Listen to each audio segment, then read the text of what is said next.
Du jamais vu un marché construit avec les matériels de haut niveau et tous les marchands ont trouvé. L'Afrique ne se raconte plus, elle se décrypte. Bienvenue sur Afrique Contexte, là où l'actualité prend tout son sens. Ici, nous allons au-delà des titres pour vous donner les clés de compréhension des enjeux politiques et économiques du continent. Pour ne rien manquer des mutations de notre Afrique, abonnez-vous et rejoignez la conversation. On commence maintenant.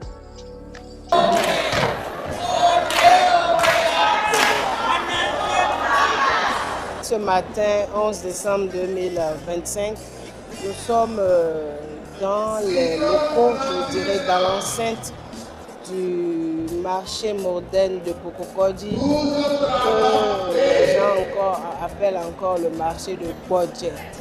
Alors ici, c'est un marché qui a été érigé sur une superficie de 10 000 m², qui comprend toutes les activités que l'on peut avoir dans un marché moderne.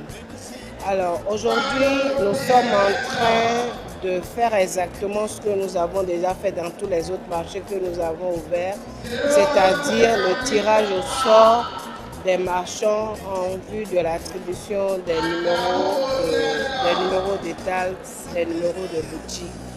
Alors, ce que nous avons fait jusque-là, initialement, nous recensons avec la collaboration de la mairie de chaque univers, nous recensons donc les marchands qui sont régulièrement installés dans les marchés et qui sont reconnus dans les livres de la mairie ou si c'est le cas de la Sogema Liquidation, donc dans les livres de la Sogema Liquidation. Le marché de Kokokodji comporte l'équivalent de 1766 places environ. C'est vrai, nous avions annoncé l'ouverture du marché de Kokokodji pour décembre et pour certaines raisons, nous sommes obligés de décaler l'ouverture pour la deuxième quinzaine du mois de janvier 2026. Là, on est de même sur le marché de PK3, il y a le marché de Tripri, où nous avons également procédé au tirage au sort en vue de l'attribution des places aux marchands. Et donc, tous ces deux marchés-là seront officiellement ouverts au public dans la deuxième quinzaine du mois de janvier 2026. La première chose que je leur ai dit tout à l'heure, c'est conserver vraiment ce marché-là dans un état de propreté. Il y a des gens qui vont l'entretenir. On a déployé près de 80 personnes, les fils du terroir et les fils de la zone en l'occurrence, pour assurer l'entretien de ceux-ci. La ceux de sécurité aussi est là. Ce n'est pas pour leur faire peur, mais c'est pour les aider quand même à respecter le règlement intérieur du marché. Vous voyez, en ce moment où on est en train de parler, il pleut. C'est ça la joie des marchands.